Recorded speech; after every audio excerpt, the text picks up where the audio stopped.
So I've got some questions here. You can edit. Cybersecurity is so exciting. All right, start.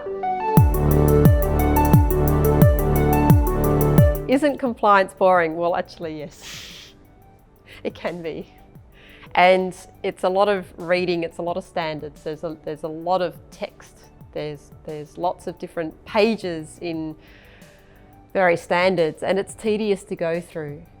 And the real trick is to get something boring into something practical and something useful. And if you go just by compliance and what all the standards say, you'll be stuck in the weeds.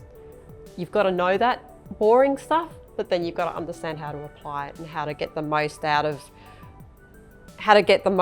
it. But if you don't understand all those words, you'll get in a pickle. They really help you, but yes, it can be boring. When it comes to building a security strategy, what's your best piece of advice?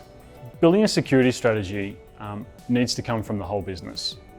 We need to make sure that it's holistic and that really we're heading towards true north for the organisation.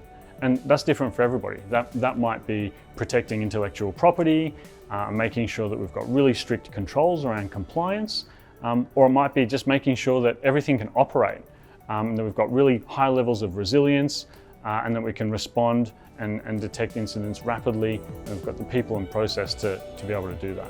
When it comes to preventing attacks, what's your best piece of advice? I think here a lot of organisations focus on the cyber tools and they don't kind of tie it back to what they're trying to protect.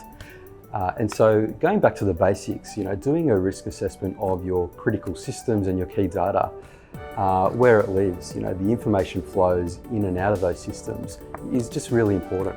And doing the threat modelling to make sure you've got a security control at each one of those steps. And so it's really important to make sure you've got controls and kind of vast coverage across all of the information flow points in your critical applications.